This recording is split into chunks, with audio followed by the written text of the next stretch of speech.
Shalom, shalom, Haverim, Haverot, queridos amigos, queridas amigas, eu sou o Rabino Yosef Barur. Hoje nós estamos com mais um vídeo, mais um estudo aqui para compartilhar com vocês, porque a alma ela é julgada. Nós preparamos para vocês um vídeo que vai trazer bastante conhecimento no que diz respeito ao mundo espiritual que envolve a alma do homem, que envolve o ser humano e o seu relacionamento com Deus e o juízo, porque a alma é julgada. Então, esse questionamento, né, que há às vezes na mente de tantas pessoas, no coração de tantas pessoas, como entender o ser humano, a relação dele com o pecado, a relação do homem com Deus, por que é exigido, por que a alma é julgada, qual a importância que esse assunto ele tem para nós, né? Então vamos conosco aqui, muito importante já, né, relembrar que o homem, o ser humano, ele foi feito de quê? De guf, corpo, neshama, alma e ruach, espírito, não? Então assim, dentro de uma composição bem simples, corpo, alma e espírito. Então assim, essa é a composição do ser humano, né? Só que a gente vai perceber que existem detalhes a mais dentro dessa estrutura, mas no simples é corpo, alma e espírito, né? Agora, por que a alma ela é o ponto principal desses três, né? Por que ela recebe maior importância e até mesmo no dia do juízo é ela que tem maior importância ao ser julgada? Isso que nós vamos compartilhar com vocês agora, eu quero que você acompanhe comigo. Quando olhamos para essa estrutura, nós vamos perceber que corpo humano, como foi feito do pó da terra, com toda a sua estrutura orgânica, né, com tudo que ele tem da sua complexidade, que expressa a obra do Criador. O corpo, né, que é ali a casa que vai receber esse espírito, essa alma. A alma, né, onde aí está a sede dos sentimentos, é a forma mais simples de se dizer o que é alma, né? E espírito é essa personalidade espiritual que existe no ser humano.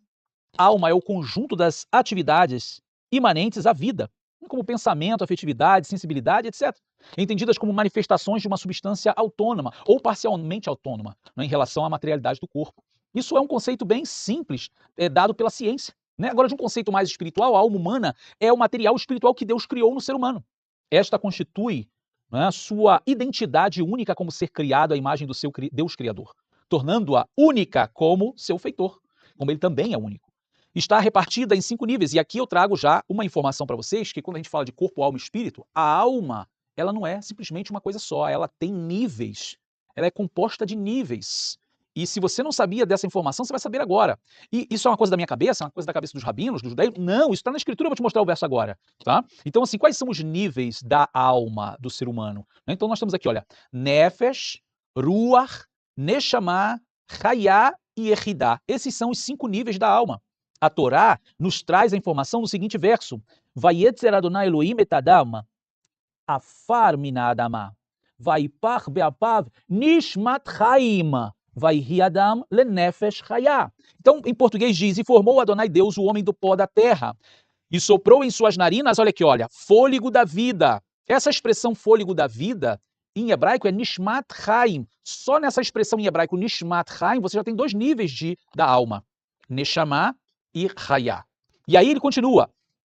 E o homem foi feito alma vivente. Ou seja, quando ele vai dizer vai Adam, lê Nefesh Hayá. Aí aqui aparece outro nível da alma, Nefesh, porque Hayá repete. Então você veja que aqui só no verso de Gênesis aqui nós vimos 3 níveis de alma. Mas é claro que em português vai falhar bastante, né? Você vai ter que sempre perder alguma coisa em português. Mas no hebraico você está vendo ali mostrando fôlego de vida e alma vivente. Nos termos hebraicos você tem os 3 níveis da alma, né? Nós falamos de 5 e nós vamos mencioná-los todos aqui, tá? Vamos lá. Então, olhando para a Torá, para a lei de Deus, ali em Gênesis, né, que é o capítulo 2, verso 7, você já está vendo Deus mostrando, né, o que é alma. Aqui eu trago para você, né, um emblema aqui, uma figura que expressa os níveis da alma. Então, olha, vamos falar do mais baixo para o mais alto, tá certo? Ó, lá embaixo você tem o quê? Ó, Nefesh. A palavra Nefesh é traduzida como alma. Aí um pouquinho mais, elevando-se um pouco mais, você tem Ruach, que quer dizer espírito. Ué, mas espírito e alma, como é que pode ser espírito o nível da alma se espírito é o ser espiritual? Sim, existe um nível da alma chamado espírito, mas você vai entender melhor depois. Neshama é o terceiro nível, que também é traduzido como alma. Depois vem Hayá, que quer dizer vida, que também é traduzido como alma, e Eridá, a unidade. Então existe um nível de alma chamado unidade? Sim, você vai entender plenamente agora. Então a figura que você está vendo aí é a maior expressão de uma alma humana em seus níveis, ok? E você vai agora compreender isso. Vamos lá ao nosso primeiro nível de alma, que é Nefesh. Alma, Nefesh, vem do verbo hebraico limposh. O que quer dizer limposh? Eu estou trazendo para você a raiz da palavra nefesh, ok? Então, a raiz dessa palavra, ela vem de um verbo chamado limposh, que quer dizer relaxar, descansar. É quando a alma folga, é quando o ser que está dentro do homem, né, o ser que compõe o homem, ele pode desfrutar, ter prazer, relaxar, descansar. É daí que vem a palavra alma, tá? É onde ele vai concentrar sensações, química, e é por isso que nós vamos descrever dessa forma. É o nível da alma mais baixo, onde está conectado o sangue. As substâncias são levadas para todo o corpo, para a manutenção da vida e a permanência da conexão de corpo e alma, fazendo possível que haja interação e comunicação do mundo espiritual com o mundo físico e do mundo físico com o mundo espiritual. É o nível em que nos dá a consciência do mundo físico e que faz o nosso corpo humano funcionar. É a nefesh, portanto, que define se um corpo está vivo ou morto. Quando ela está presente no corpo, o cérebro funciona, o coração bate, o sangue circula. Quando a nefesh vai embora, o corpo cessa de trabalhar e viver. É por isso que a Kabbalah nos ensina, essa parte mais espiritual do judaísmo, que a nefesh está intimamente ligada aos nossos desejos físicos, ao nosso íntimo de sobrevivência. É graças à nefesh que temos vontade de comer, de beber, de eliminar nossas excreções, de dormir e até mesmo de se reproduzir. Então veja que esse nível mais baixo do ser humano, nefesh, conecta o quê? Toda a parte química do corpo. Está conectada ao sangue, que é o responsável em levar informações e trazer informações tanto do mundo exterior, ou seja, desse mundo físico para o mundo espiritual, quanto do mundo espiritual para esse mundo físico. Então, eu espero que você esteja entendendo o que é nefesh, né? O que é essa parte da alma que conecta o ser humano, né? Ou seja, que mantém o ser humano vivo. Né? Vamos então caminhando aqui. O segundo nível é o ruach, que é traduzido como espírito, mas também pode ser traduzido como vento. Superior a nefesh é um nível mais ligado ao mundo emocional. Assim, toda a enorme gama de sensações que os seres humanos podem ter só é possível pela existência do ruach. Quando tentamos refinar nossas emoções, algo recomendado pela Torá, ou aqueles que tentam suprimir as emoções, que é algo não recomendado pela Torá, estamos atuando no nível do ruach. Então, ou seja, é quando os nossos sentimentos, que envolve o desejo, mano, o desejo da alma, é essa parte espiritual, que é a parte da intenção, do sentimento, que conecta ao mundo espiritual. Também caminhamos para o terceiro nível, que é de alma, que é chamado Neshama. Esta palavra vem do verbo lenshom, que quer dizer respirar. A palavra Neshama pode ser traduzida como fôlego de vida. Né?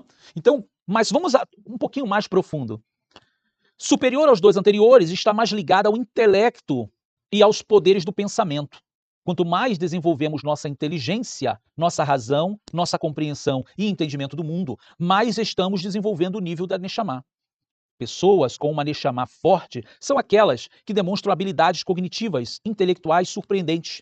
Essas habilidades podem ser tanto do tipo racional e intelectual, como do tipo criativo e artístico. Então, assim, toda essa característica que temos, cada ser humano tem uma característica diferente, né, que é essa parte da alma, né, que, ou seja, mostra ela como alguém que tem habilidades profundas, tanto da parte intelectual como da parte criativa, né, ou seja, a parte que envolve o intelecto humano, a compreensão das coisas como são, está ligado a esse nível de Neshama. Isso nos diferencia dos animais. Os animais não têm esse nível criativo, eles não têm esse nível intelectual. Portanto, que se diz que os animais não têm Neshama, eles têm nefesh. Né? Mas o ser humano foi dotado na sua alma desse nível. Então veja que importância que tem a alma, né? Cada coisa que aqui está. Vamos ao quarto nível, que é Hayá. Hayá vem do verbo lihiot, que quer dizer viver. Então logo, ela é traduzida como vida. Já não tem um paralelo específico a uma faculdade corporal. Nesse sentido, se diz que Hayá é um nível extracorpóreo, ou que transcende o corpo. É o nível da nossa alma responsável por observar o mundo não físico. É com Hayá que sentimos a energia do universo, a vida dos seres humanos e a própria existência do Criador. Com Hayá olhamos para o mundo físico, mas vemos além do físico. Vemos o que é transcendente. Em algumas tradições, atingir esse nível é chamado de ver além do véu. Ver para além da ilusão do mundo material. Ou seja, é ver o mundo como ele realmente é. Seria aquele nível de alma em que a pessoa começa a perceber no mundo criado o que está por trás dele, ou seja, o nível de espiritualidade que cada coisa tem. Essa percepção só é possível através desse nível de alma, chamado Hayá, que quer dizer vida. Não? E aí chegamos ao último nível, que é o nível de Yehidah. Yehidah, que é traduzido literalmente é unidade, vem do verbo le'ached, que quer dizer unir, juntar. Superior a todos os demais também é um nível extracorporal. é o nível que nos permite sentir a essência da própria alma, ou a essência do nosso ser, a essência de quem realmente somos. Como sabemos que nossa essência é propriamente essa essência divina, e Eridá é o nível que nos faz sentirmos a própria existência do Criador. E mais do que isso, como a minha existência ocorre na própria existência do Criador. Esse nível é o que conecta o homem ao mundo espiritual, bom ou ruim. Isso é muito importante entender. Qual é o nível de alma que liga a pessoa à espiritualidade? É esse. Você vai perceber que há pessoas que servem a Deus e pessoas que não servem a Deus. E pessoas que servem a Deus, que estão ligadas a Deus, elas estão unidas a Deus. A sua alma está unida à espiritualidade boa. Pessoas que estão ligadas com feitiçaria, com idolatria, elas estão conectadas, a sua espiritualidade ao quê? Ao lado ruim. Mas tanto um quanto o outro sentem essa ligação, estão unidos, se tornam uma só coisa com o mundo espiritual. E essa é a parte da alma chamada Yeridá, que é que conecta o homem ao mundo espiritual e o torna uma coisa só. Né, se tornando uma coisa com o mundo espiritual. Então você percebeu quanta coisa importante existe na alma. Nós estamos falando de níveis de alma, mas estamos falando da alma. Então veja como ela é importante. Nela se concentra tudo o que é necessário para, diante do Criador, ser prestado as contas. Né? O corpo é apenas a casa, o espírito é o ser espiritual, mas a alma é onde se concentra tudo o que é de importante valor na essência desse ser humano, dessa alma que veio dos céus. Quando nós falamos da alma, como a alma está conectada ao ser humano. Nessa imagem você está vendo aí, né, um homem em sua cama e a alma dele subindo, mas conectada através como se fosse de um fio. Né? O que significa isso? A nossa alma está conectada ao nosso corpo e é ela que dá vida ao nosso corpo. Se a nossa alma sair do nosso corpo completamente, nós morremos. Né? O corpo físico não pode suportar a ausência dessa alma. Então, isso é interessante porque o nosso rei Salomão falou sobre isso. Veja o que está escrito em Kohelet, no livro Eclesiastes, capítulo 12, versos 6 e 7. Né? Ele diz: antes que se rompa o cordão de prata, e se quebre o copo de ouro, e se despedace o cântaro junto à fonte, e se quebre a roda junto ao poço. E o pó volte à terra como era, e o espírito volte a Deus que o deu. Esse verso mostra que existe um cordão de prata. Aqui, é claro, de uma forma poética, está o nosso rei Salomão trazendo uma representação de quando a vida se esvai. Não é quando nós falamos até que se rompa o cordão de prata, está falando o quê? O que liga, o cordão que liga algo a alguma coisa. Se quebre o copo de ouro, está falando o quê? Desse recipiente de valor que vai se romper, que vai se quebrar. E se despedace o cântaro junto à fonte. Ou seja, o cântaro junto à fonte é também um recipiente que recebe algo de uma fonte. E se quebra a roda junto ao poço. Ou seja, está mostrando a alma do homem, a vida do homem se esvair. E quando a vida do homem se esvai, o que acontece? O pó volta ao pó e o espírito volta a Deus que o deu. Então, o conceito aqui de Eclesiastes é que a alma está ligada ao homem como, numa representação, como se fosse um fio de prata. E nós vamos entender então, e aí vem a pergunta, Ketzad yeshafet Adam, como será julgado o homem? Quer ele morrendo aqui ou quer ele tendo que se encontrar com Deus no dia do juízo? De que maneira o homem vai se encontrar para ser julgado? Será que só a alma dele vai ser julgada? Será que só o espírito dele vai ser julgado? Ou será que o corpo dele somente vai ser julgado? Não. Tudo se concentra na alma. Mas se esse ser humano morreu, aonde está a alma dele? Como então Deus vai julgá-lo? Essa é a razão pela qual não se encaixa a reencarnação. Ela não aparece no cenário. Ela não tem razão de ser. Ela não tem, não há verdade nesse argumento. Porque as muitas vidas cometeu muitos erros. E as muitas vidas foram com identidades diferentes de um mesmo ser. Isso não tem sentido. Mas quando nós olhamos para as Escrituras, que mostram para nós que é necessário uma ressurreição, porque o próprio ser humano, que na sua alma está as informações de toda uma vida, necessita ressuscitar dos mortos, porque essa alma precisa voltar para ser julgada por Deus. Diante do trono de Deus, aonde livros são abertos, aonde contas precisam ser prestadas, é necessário que o homem esteja completo. E para estar completo, ele precisa da sua alma. Você está vendo essa imagem aí, onde literalmente assim funciona a nossa mente, né? Ou seja, você tem a parte do consciente, você tem a parte do subconsciente e você tem a parte do inconsciente. A parte do consciente, que é a memória curta, é tudo o que você precisa para o seu dia a dia. Está ali a sua memória curta, você lembra das coisas e acessa elas. Já o subconsciente é a memória média. Tudo que não é tão urgente, mas que pode ser acessado. É o seu subconsciente. Mas o inconsciente é a memória fechada, selada. Não pode ser acessado. Mas todo o áudio, ou seja, tudo que se ouviu e se viu e sentiu desde que nasceu e que chegou nesse mundo, estão gravados desde o nascimento. Será que você entendeu que está tudo aqui gravado ó, no seu inconsciente? Quando você saiu lá da barriga da sua mãe, o primeiro grito que você deu, a primeira voz que você ouviu do médico ou da sua mãe, de quem foi, está tudo gravado na sua mente. ou seja, no seu inconsciente. Lá está todas as informações. Então, por isso que no dia do juízo não haverá nenhuma possibilidade de escapar do Criador. Tudo está gravado dentro de nós. Tudo que falamos, vimos, sentimos, escutamos, desejamos e fizemos, sem a necessidade de testemunhas. Tudo está preservado em nossa alma. Estas são as impressões da alma, ou as cicatrizes da alma. Na ressurreição, tudo estará lá, preservado para o juízo. Então você entende por que a alma ela é julgada? Porque nela está tudo. Todas as informações de tudo que foi passado na vida, toda a química, a sede dos sentimentos. E mais do que isso, a preservação do consciente, subconsciente e do inconsciente só é possível por causa da alma. E se uma pessoa morre, se um corpo fenece nesse mundo, logo então na física, ou seja, o corpo voltou ao pó, acabou, não tem mais as informações? Não. O ser espiritual, a alma do homem, nela contém todas as informações. Essa é a razão pela qual Deus vai chamar de volta. E quando a ressurreição acontece e o homem volta de novo na sua constituição física natural, lá estará a alma, lá estará o seu inconsciente. E o que vai acontecer?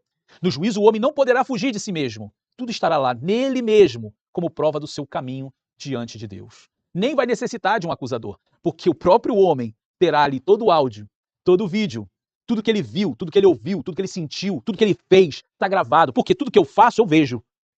Se eu peco, eu estou vendo eu mesmo pecar. E tudo que meu olho está vendo está sendo gravado aqui. Tudo que eu estou ouvindo, cada palavra ao pé do ouvido, está sendo gravado em mim mesmo. Então eu vejo, meu cérebro grava. Eu ouço, meu cérebro grava. Se eu estou fazendo, meu cérebro está gravando. Tudo que eu estou vendo, fazendo, ouvindo, sentindo, desejando, está sendo gravado em mim mesmo. Desde o dia que eu nasci, desde o dia que eu cheguei nesse mundo, até o dia de se encontrar com Hashem, se encontrar com Deus. Então eu vou terminando esse shiur com vocês para mostrar que não temos como fugir de nós mesmos. Na nossa alma está todas as informações. São as impressões da alma, as cicatrizes da alma. E nela, por isso ela será julgada, por isso ela tem um papel principal. Então eu não sei se você que está vendo esse vídeo agora, como é que está a sua vida? Como é que está o seu caminho com Deus? É importante lembrar que tudo que a sua alma, tudo que você cometeu, né, de errado, antes de conhecer a Deus e conhecer a sua palavra, conhecer o Messias de Israel, Yeshua, e se você o aceita, se você recebe a palavra, tudo isso é perdoado, tudo isso é apagado. O registro está lá, mas o perdão está garantido. Mas se depois de conhecer a palavra você continuar a errar e pecar, recorde-se, isso está sendo gravado. E está gravado que depois do perdão, depois da misericórdia, você continua ainda a errar e a viver na prática do pecado. Mas ainda é tempo de se arrepender, ainda é tempo de consertar. Como diz a própria Guemará, da tradição judaica, Koloda ner dolek efshal etaken. Enquanto a lâmpada, a vela, a luz está acesa, ainda é possível consertar.